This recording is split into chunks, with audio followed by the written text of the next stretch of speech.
Little late, but better late than never. Welcome to Evolution Hour. Not my fault on the lateness. Restream was having glitchy times, or maybe a billion people are all trying to get on at the same time. What can I say? At any rate, welcome to our little cute Troubles in Paradise logo. And there is our camera back on. Voila. As you know, we are going through Titans, cute little dinosaur book. And this is another Casey Luskin week. So we get to pull up a little bit of that stuff. And I'm also knee-deep in working out finally the end of the Anthropic fine-tuning section of the cosmology chapter for Rocks Volume 2. Oh, I think it's going to be really quite juicy and delightful with some delightful surprises. Hello, Lisa. Yes, you're up late. I'm up late. I tried to get on at the normal time, but they had a little bit of glitch ups on Restream. Their fault, not mine. So away we go. So Titans is continuing their little doodads about catastrophic deposits of stuff. But as usual, maybe they shouldn't be citing sources. This one is a really fun one. I had to jump around because there's these little box sections in Staufen1 in several points where the footnotes for them are out of sequence for the page number. They're actually at the end of the stuff. I don't know whether or not this is an implication that they added this text quite late in the editorial process. I don't know. But at any rate, I'm proceeding and going through each one of the footnotes in where they are on the bloody page, independent of what their number is. So there's a fossil of a Psittacosaurus and a bunch of Psittacosaurus eyes. They're small critters. If you imagine a Triceratops style, shrink it down to a Protoceratopsid size, which is now size of a pig-ish, and then shrink it down a little bit more, make it bipedal, so that it still has that little beak in the front and little early stages of a little frill, but is a much smaller little critter, and also has kind of like little filaments sticking out on its tail, as they've discovered in some of the newer specimens. At any rate, they're the ancestral group for the ceratopsids. And this particular one, they're running amok, is about a deposit that has 34 completely articulated skeletons. Well, not quite. And the thing that immediately piqued my curiosity is the size, because they're talking about in a small area, 0.5 meter square, which is, square yard. This is not a colossally large deposit. This is not the big slosh coming along and having a mile or 100 miles of bones all over the place, which kind of you would expect in the big slosh model, because they're trying to argue that catastrophic deposition is what does fossilization. So why aren't we seeing superlatively soft tissue-y things all over the place rather than being rare? But we've gone through that before. Now, 2 papers are being fielded by Staufen1, and it turns out that they're not about the same deposit. They're about 2 completely different ones, although the second paper actually alludes to the first one. So the first is a 2004 paper from Meng et al. On the one that is primarily illustrated in their book. And it was clearly kind of a preliminary study where they were just kind of scoping out what was going on. And I'm sure they were just thrilled as all get out, because they were not thinking that there was evidence to indicate that this was not from a volcanic deposit or something like that initially. The second paper from 2013 is about a completely different deposit and alludes to this first thing as another example, because apparently there are a chunk of these little things where they've had Psittacosaurus bodies so that they can look at them. And the issue then is, are we looking at herd behavior or clustered juveniles? All of these were juvenile ones. And for a while, they thought this one larger skull might have been from like an adult, and there was some dispute about whether or not it was actually part of the thing or was added on later or whatever. Um, well, um, this was another one of those little trifectas for me because one, we're talking about a not, Newsom's filing suit as soon as the court opens. Yeah, this is going to be fascinating to see where I'll suddenly digress onto Trump and his need to grandstand. Oh, a car got burnt. I'm going to send in the National Guard whether the governor asked for it or not. So this is going to be very interesting, and Trump is going to try to bully and bullshit. And we'll find out how this is going to be working out in the courts and all the rest. So remember, the clock is ticking for the economic sword of Damocles to start plopping down on everything by the end of the year. We'll see how well my prophecy bits are going. 1929, kids. Anyway, back to the Psittacosaurus. Because the Psittacosaurs are ceratopsid ancestors, that's relevant. And three, the papers were, even the most recent one is 12 years old. So I'm thinking, gee, has there been work on this since? And that's always the thing to keep in mind when you've got anything that a creationist is waving. The older it is, the more you're curious as to know what the hell happened. Once in a while, you can find things where that's basically the seminal work on the subject and no one's done anything on it since, or it's a really unusual area, difficult to get to. This is often the case for geology. Yeah. Oh, no need to be sorry. Good heavens. No, this, I would often be rhapsodizing on some of these wackaloon things. Of course, we've got Elon Musk and Trump at each other's throats, and it's going to get murky and mucky to see what happens. All the people hovering around Trump, can't they remember that Mr. Trump destroys everything he touches? Where's Mike Pence's political career? How's Rudy Giuliani doing? I mean, he's a maw of disaster, and everything is going to go down the tubes on all this matter. Trump, of course, won't be paying any attention to it. He's immune from prosecution, theoretically. However, he can still be trapped in a prison he can never escape from as his mind cycles into greater and greater dementia. And he starts getting angry and furious at everybody and lashing out at all the stuff as people who have had dementia, patients and Alzheimer's people have. It's worse on the people around them than it is on them. So we will see what happens with deteriorating Trump. Are they still going with fossilization happens overnight? It's a perfectly legitimate thing to say that, and that's one of the reasons why creationists cite so much regular literature on this subject, is that an animal that drops dead in the middle of nowhere is probably going to deteriorate and it doesn't become a fossil. So the only reasonable way is that if it's preserved from deterioration, bacterial decay, and so forth and so on. So it can be buried in a thing, or it can be dying in a low oxygen environment. That's the case with a lot of these lakes like Solnhofen and that, which is a platin cult, all of that. So they're on safe grounds there. But the fun part comes from the follow-up work that I was able to find. So there's a 2021 paper on improved dating for the volcanic area. That's another factor, is that we're talking about pyroclastic flows in this area. There's a paper from 2014 from Hedrick that was making some major revisions in this area, and it's even referred to as the dinosaur Pompeii. Unfortunately, I don't have the full text for the paper, but there's an extended abstract version that I'll be putting a link up for. The follow-up is even more fun. So the 2021 Zhang paper is refining the date for this volcanic window down to about 1.6 million years. That's the first element. And then the latest one, a 2024 paper from McLennan, suggests, and all of these are open access, we'll be putting those in, are some of the fossils are involving not being buried in pyroclastic flows, but involving collapsed burrows. And you can look in all the little details of the stuff. None of which, of course, is underwater.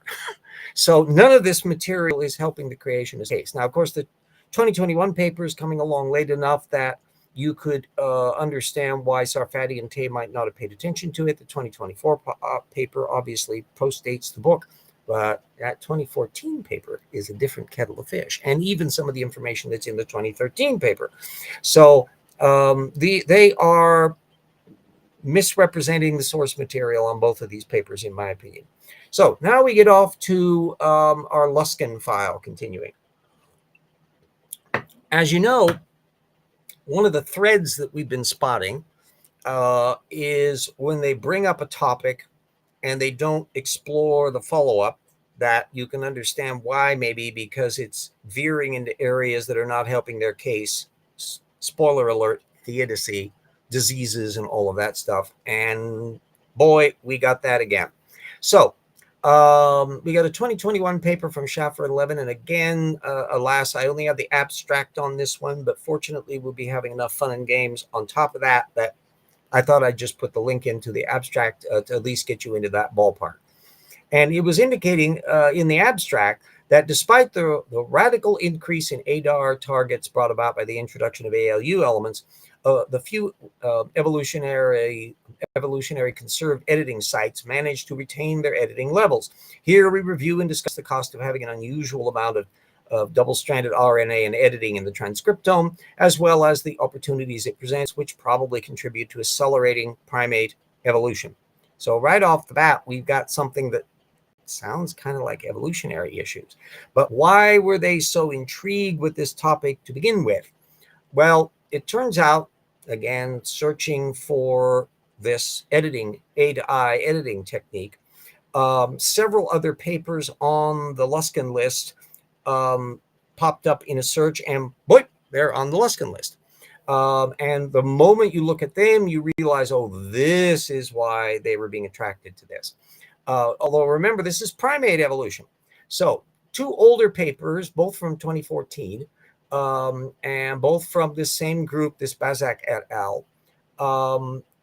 And it's calculating and trying to work out just how many of these editing sites are involved. Remember, there's a million or more ALUs knocking around, and these things get intruded into genes, and therefore there's all sorts of opportunities for potential editing to go on, because the genome, the systems have to kind of get rid of these things because they can be a problem if they're clunking around. Once in a while, some of them will form cross connections, as we've already seen, or other things where they can actually mutate and become functional and may not kill you, and therefore they become adaptive, blah, blah. Well, the numbers that were being thrown around in these 2 papers are like 100 million potential editing sites. And that must have just been like, yay, oh, wow, look at all the things the ALUs are doing, which is not really what the papers were claiming. But at least I suspect that's what was really interesting to mine. It's a paper that was another paper that was a follow-up paper on this particular topic from 2023 that is opening up the theodicy angle, because it's on the actual biological roles of that editing process. And apparently one of the things about it is that this editing A to I is adenine to isoleucine or whatever, appear to be irreversible. Some can relate to a triggering a failure to recognize non-self. Uh-oh, that could be an interesting bit, which an RNA virus can exploit. So right off the bat, we're right back into the issue about how viruses and retrotransposons and other components can take on very dangerous things, and that's part of the reasons why they're constantly getting edited, although some of these things have higher or lower editing ratios. And the interesting things, like in cancer, it turns out that in some instances, the editing rate going up can have, or down, can have good or bad effects. So there's this yin-yang quality, which is really quite fascinating, literally varying by case. And so they were considering that all of these properties that they had to investigate were useful to be thinking about how this could be useful in immunotherapy. We can presume subsequent papers later on are going to be going into that little area, and we'll see about that little party. So there's the material on that. Once editing gets up, we'll put all the sources and all that material in. I'll give a little update as well on a thing that's been popping up relating to the side hobbies of some of the intelligent design and reasons to believe people. Quite serendipitously, Dan Stern Cardinale just did a video today where he was genuinely shocked that a couple of people posting it at Reasons to Believe were blathering on about trans therapy issues in a bad way, showing that they're transphobic. And in some respects, it doesn't totally surprise me, although generally speaking, it looks like Reasons to Believe has tended to kind of stay below the radar on a lot of these little hot button issues. But it turns out that the two people that are involved in this thing that got Dan's ire up, I already had some information on them because they were part of the network that was complaining about mifepristone, the abortion drug, and so that they were carrying a lot of baggage. It resonated in what I have been doing on the Rocks for Their Volume 2 bit, because in tracking down information on the 2004 book, The Privileged Planet, Gonzalez and Richards wrote, which is kind of the big seminal work. There are quite a few things on the fine-tuning anthropic issue, and we'll be covering all of this in nice chronological order in the section in Rocks 2. But the Privileged Planet is one of the bigger ones, and in 2024 they came out with a second edition of said book. And in researching what differences were involved in that, turns out Jay Richards, bless his little heart, was interviewed by Frank Turek last year on the new issue of the book. And Richards was saying, there wasn't really anything much new in it. I just rephrased some of the phrasing because he now considers himself to be a better writer.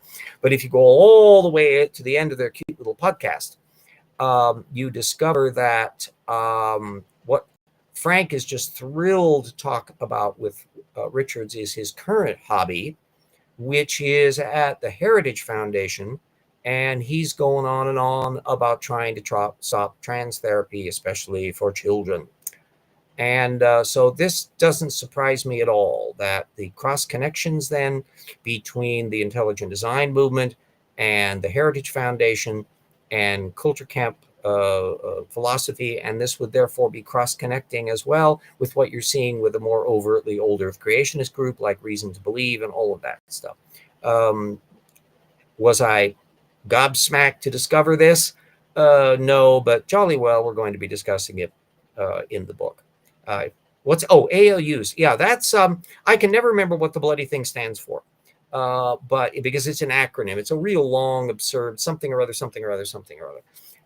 And everybody in the field just refers to it as ALU because they don't bother about it. It's like the Germans and their acronyms. Nobody would say the Deutsche Allgemeine Luftschiffe, they go DELAG, the airship company, the Zeppelins. Or for that matter, BMW, Bayerische Motorwerke. The Germans like to acronym stuff. And ALU is the common acronym. It's a little thing about 300 base pair long, as I recall. And it basically has, it entered into the primate genome, and there's a counterpart to it that's kind of a cousin that's in the mouse genome. That's the BLUs, I think it's called. And we allude to that somewhat in Rocks 1, as well as, I think I brought it up also in Evolution Slam Dunk, because it's one of my go-to examples of, you think this is designed? Anyway, it basically has a copy me signal. Doesn't say read me. So once it's in the genome, it just says copy me, copy me, copy me. And so now there's upwards of like 1.4 million was the last count that I had, and it's adding on like hundreds of thousands of them in some cases a year, and it'll be varying from one individual to another and so forth and so on. And most of the time, the vast majority of these things don't cause a problem, because as we have been discussing in our previous episodes, they get edited out. There's a whole complex network of things that when it generates actual thing to produce proteins or regulatory systems, there's a bunch of stuff that cross-references material. Because remember, we have fewer genes than we have proteins. So there's an awful lot of alternative splicing, where a section of a gene is used to make a thing, and the ALUs are just foam on the beer in most cases. Well, it only takes one mutation to turn it into a README signal instead of a don't pay any attention. At that point, all hell can break loose. In the instances in which that happens, if it's a bunch of these are stuck in the middle of a protein, it can alter the protein shape and cause a mess that way. So a huge number, the majority of things that I'm aware of relating to ALUs are things that crop up in diseases. And the one area that is the big exception to that, which we've alluded to in some previous episodes, involves our brain. Turns out, by happenstance, way back in the day, some of these things that activated turned out to be useful, and they get then selected for. So there's a whole little niche network of things that are happening inside of our brains that involve some of the functional ALUs. Then the other funky little material that was only discovered in like the last couple of years relates, and again, we discussed that in one of the previous episodes, has to do with the fact that the ALUs that are in a gene, when one is going like that and the other one comes up the loop, they want to go plug together like Lego blocks. And so it can bend and contort the gene, and it also cuts it off from being read. And it turns out that one of these things that deactivated a loop in one of these little genes is the reason why the higher primates don't have tails, including us, because it's shutting down the tail making mechanism. Problem is, there are sidebars to this, because that same gene applies in other areas, and so there's some diseases that are triggered because of the fact that that little segment down below that would normally be doing something isn't doing anything because the little Lego blocked ALUs are preventing that from happening. So that's kind of the state of the art that covers the bit that you've got ALUs, and the same is true for other comparable non-coding elements like that are retrotransposons. But ALU is one of the big cuties, is that most of them don't do a damn thing. If they do become active, they're going to be a problem. Layers of them have sometimes been modified and adapted to by the mechanisms that go through and edit out stuff to actually take advantage, because they connect up to stuff so easily that the biology can actually advantageously use them as like flags and markers inside of the genome. So it gets some interesting layers on all of this stuff that we've been touching upon in a lot of the earlier episodes. And then the brain element is the one spot where you really got some functionally and therefore adaptively selected for variants on the little ALU bits. So that's the upscale on that. So the reptile mammal transition and ALU retrotransposons are my go-to for going after anti-evolutionists, because the reptile mammal transition is us. And the ALUs are a beautiful counterexample to the argument that the genome is all designed, and it's an information mechanism. That's another notion. What information is in ALUs? Were they designed to be there? How many of them, etc.?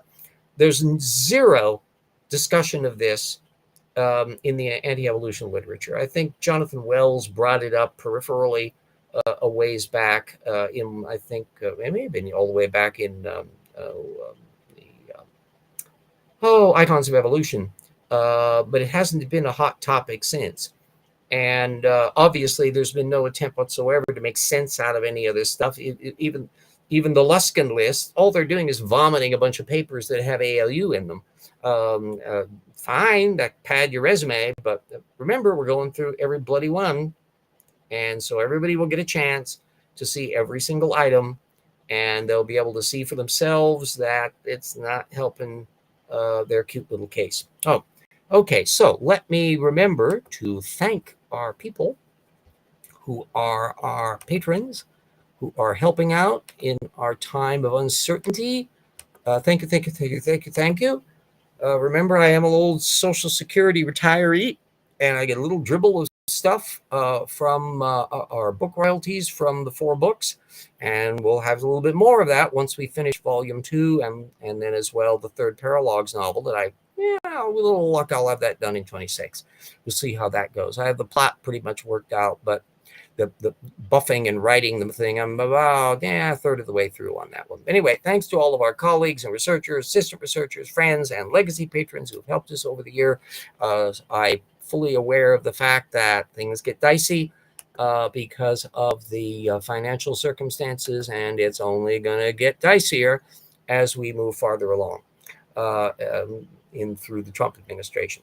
Hopefully, there will be some bright things coming out the far end of things after we're past 26 and 28 elections and move things on. So anyway, that's the way we go.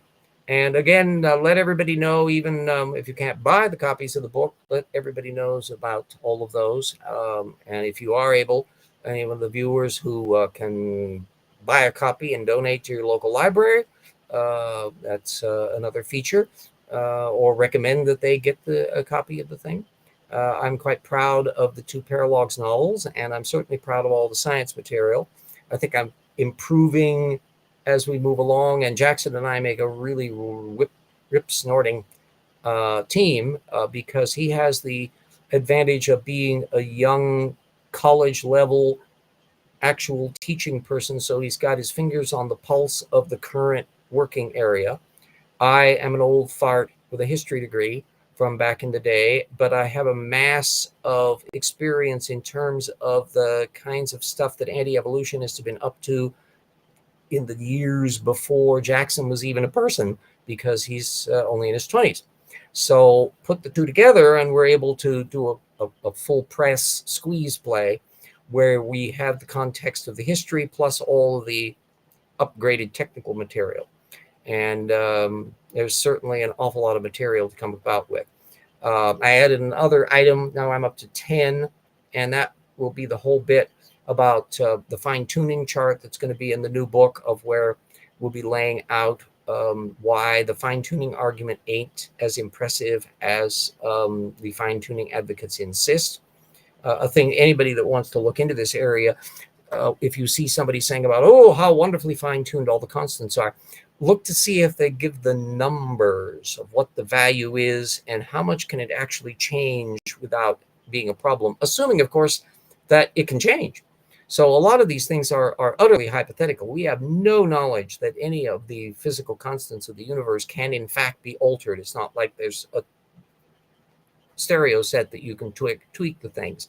But even if you do assume that you can tweak the things and calculate just how far they can vary before things start happening that preclude stuff, for example, formation of carbon, or whether there's higher elements going on in nucleosynthesis, whether or not you have stars forming and so forth. Fine tuning. Okay, thank you. Yes, I will explain that in greater detail. The fine tuning trope is, and it's also called the Anthropic principle. I'll type that into the bit here. It's started to kind of come in. There's a couple modes of it. It started to percolate into scientific thinking in the 1970s. And there's basically the weak form of it has to do with the fact we exist. And therefore, everything that in the universe that facilitated our being here is an anthropically related item. So, for example, we obviously have to live on a planet that isn't too hot or too cold. One that lasts long enough.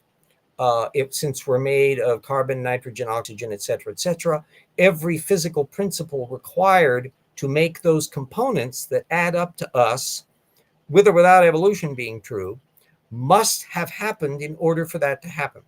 So if you have a physical constant or some feature with the strong nuclear force, or some other factor, the balance between the size of a proton and the electron, all of these things are potentially fine-tunable, and they would have impact if they were different than what they are.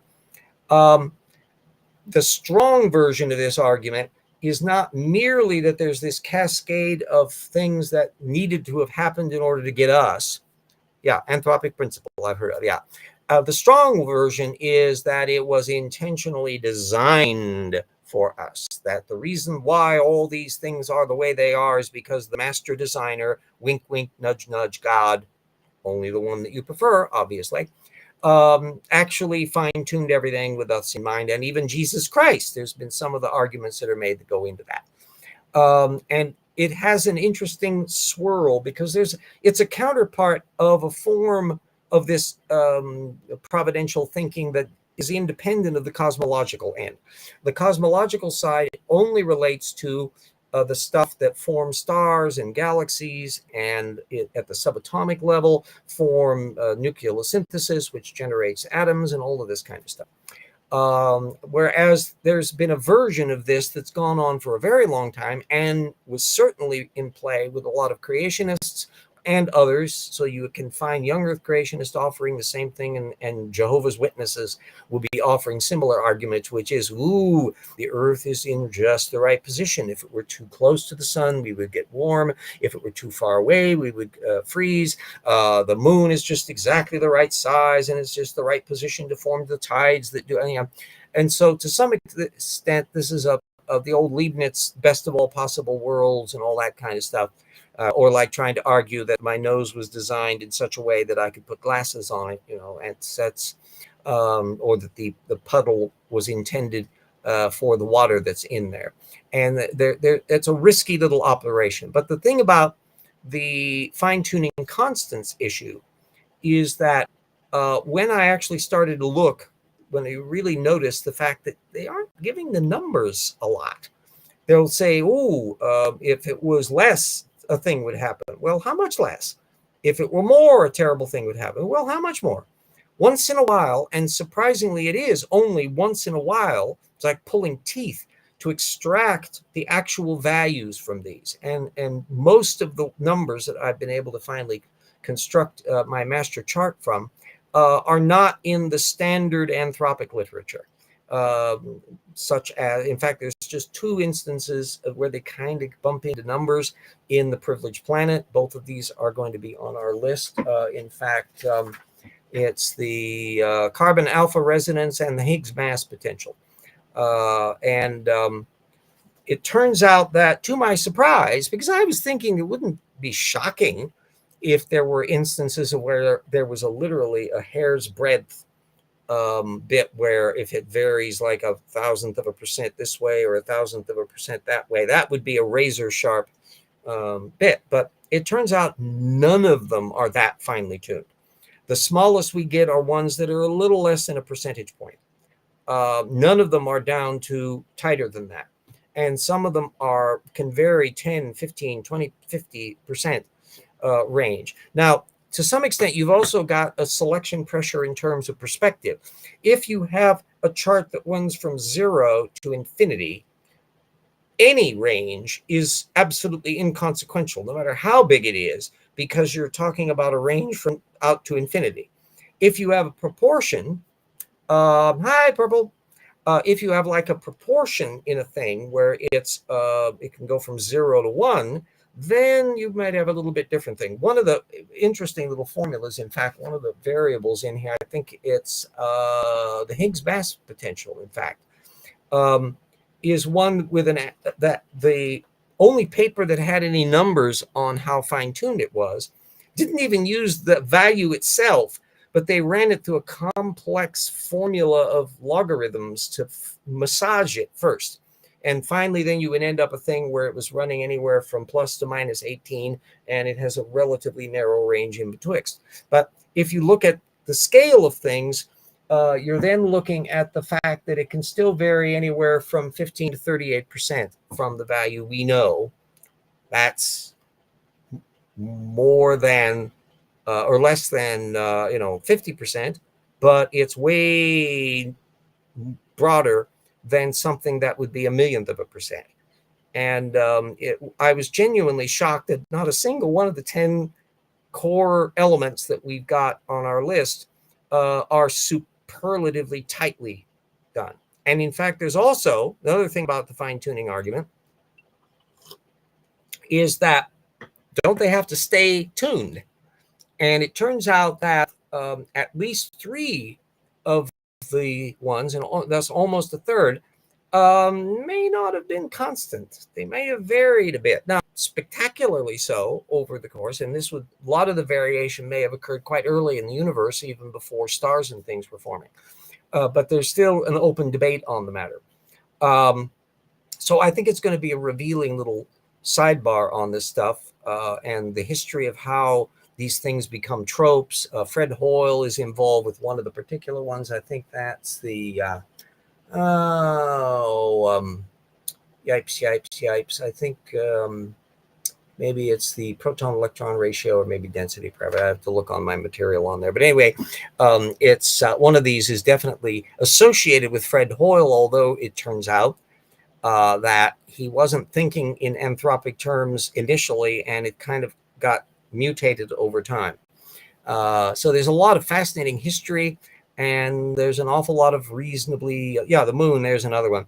Yeah, in fact, one of the earliest times that I was ever thinking about how providential or handy things are concerned the moon. And guess who was the one who was talking about it? It was Isaac Asimov back in the 70s. He was saying, that he figured that from what they could tell, that one of the things that's been advantageous for our history is that we have a really big moon. And it produces a lot of tides. It stabilizes the Earth's axis to some extent, and its rotation rates and stuff that would be a little bit quirkier without it. And so to have a moon that is relatively that big, again, it's from an impact event. We only worked out how the moon was formed within my lifetime. And that both of the older models, which was that they all congealed together in the same nebula, or that it was just a captured satellite, neither one of those were true. And so it turned out that nobody was initially paying attention to another approach, which was that in the rough and tumble of the early solar system formation, boop, there was an impact event in this thing. I think they call it theta or thea, that is a roughly Mars-sized blob. And then how much of the Mars-sized material and how much of the original Earth is going along and ending up thrown out as the moon is interesting. 100 billion is still 0% of infinity when rounded to the 10th decimal place. Yeah, that's another matter of perspective. The same problem we come into with the origin of life and life in the universe. That life could be simultaneously incredibly common and fantastically rare. And that's because the universe is really, really big. So if we had on average one intelligent life planet per galaxy, that would mean in our galaxy, we're it. Could be. But there are hundreds of billions of galaxies, which means that on that ratio, there would be more intelligent species in the universe than there are people on the planet by a wide margin. But you're not going to chat with them because they're too far away. So you can have things that operate in one context, but not another. Another fun little sidebar that pops up in these little issues is what's even referred to as numerology in the field. It's not numerology in the occultic sense so much, but physicists are just kind of obsessed with numbers. And so they wonder about why something is what it is. And one of the ones that we'll be figuring in this one is the number 137. And there's even wacky Kabbalists who see this from the Bible, and they find all sorts of stuff. And it's relating to this, fine structure constant, which is roughly 1 divided by 137. That one, by the way, has a range of anywhere from 25% on the downside and up 60% on the plus side. So not exactly fine-tuned either there. But you get some little obsessions about this. And then there's going to be material that we'll be discussing. One of the things that I have been delighted with in marshaling my own personal history is the fact that prior to my running into advanced matrices in college, I was a dual math major, history major, which in retrospect was crazy to try to pull both of those off. And ultimately, I didn't have quite the mind to be a serious mathematician. But at any rate, I glommed onto an awful lot of information on an awful lot of mathematical principles and concepts. And one of the ones that turns out to be really useful for this discussion has to do with the issue of why is the universe seemingly so mathematical, and why is mathematics something you discover or invent? And are there things in mathematics that are true even with gods? And there are things gods can't do no matter what. And it turns out there's a quite an interesting philosophical tradition about these things and about the limitations of stuff in mathematical context that allows me to move us outside of the physical constant periphery to looking at the notion, what if a lot of these things are connected together in like a grand unified theory, but aren't really amenable to adjustment in the same way that features in mathematics are not amenable to adjustment. We'll be bringing up the quadratic formula and the fact that there's no root formula for a fifth degree polynomial or higher, the relationship between imaginary numbers, which turn out to be useful in the real world, and therefore, and there's a little sidebar as well, because William Lane Craig, the master of circular reasoning, is obsessed, more even than with fine-tuning arguments. In his debates about God, he in his column stuff, he will invariably bring up infinities and why he thinks that they're meaningless, and therefore we can get them off of the thing. Mathematics are discovered. We only invented the symbols we use to communicate them. I tend to be a little bit of a Platonist in that very regard. My favorite formula, because there's no reason in mathematics to explain why it's true, but it is that e to the pi I power plus 1 equals 0. Or you could say e to the pi I power equals negative 1. And but in the plus 1 equals 0 bit, it's relating e, which is the basis of natural logarithms, pi, which is the things relating circumference of a circle to its diameter or radius, I, which is the imaginary number, square root of negative 1. 1 and 0 are the multiplicative and additive identities. And the fact that all of those link up is really interesting. You need a math therapist to come to terms with your imaginary numbers. Yeah. The fact that imaginary numbers turn out to be actually useful. In fact, they've been critically used in electrical theory since the 1890s. And so there's a thing which initially, well, imaginary numbers are like imaginary. Complex numbers don't mean anything. Oh, yes, they do, even though there are air quotes imaginary. And then the other one that it's an old example that I have buried in my notes that I'll be bringing up involving Freeman Dyson. He gave it in one of his lectures back in the 60s. And so it's not widely known. As William Lane Craig uses lots of words to say nothing. Yes. Yeah, he is the master of the circular argument. His column thing is tendentious. His discussions, in fact, about transfinite numbers is stupid because he makes a rudimentary mistake. I may as well explain the thing because it's such a juicy example of how sloppy his thinking is. And I think I may have alluded to it last week, but we'll repeat the thing. So infinite, if you take the integers from 1 forever, and you remove all the odd numbered ones, you still have an infinite number of even numbered digits. And as Georg Cantor would describe that, that would be an Aleph null first order infinity. It's basically a set of infinite things which has the ordinal number equal to the set of integers. And you can't put a number, and so it's just Aleph null, it's an infinite number. But it is a countable infinite number because you can, and it goes to the issues about how do you count infinite sets. You map them onto things, and so you can map something 1-to-1 onto the integers. You therefore have a set which is by definition the same size. And it turns out you can add elements to an Aleph null infinity. You can multiply them by whole numbers. You can add an entire new set in. You can bring in all the negative numbers. It doesn't make it any bigger. You can bring in all of the fractions. It won't make it any bigger.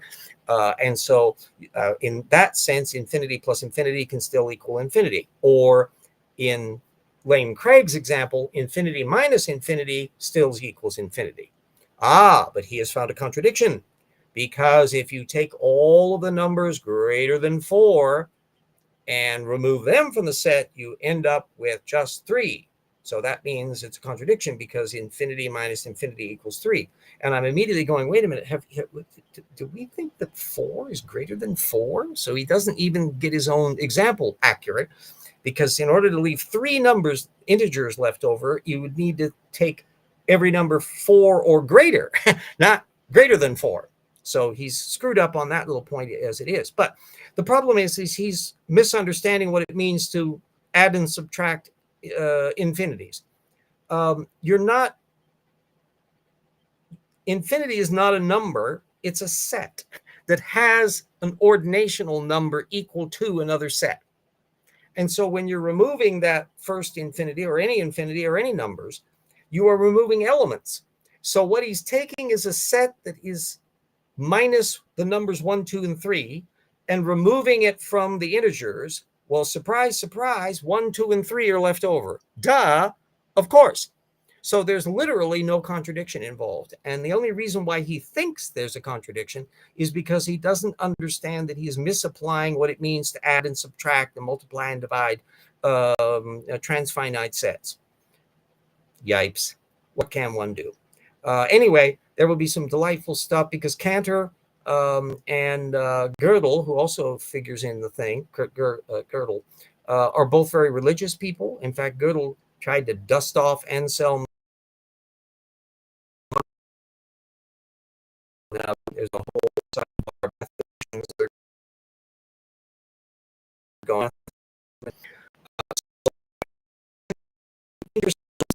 All this stuff, and the fact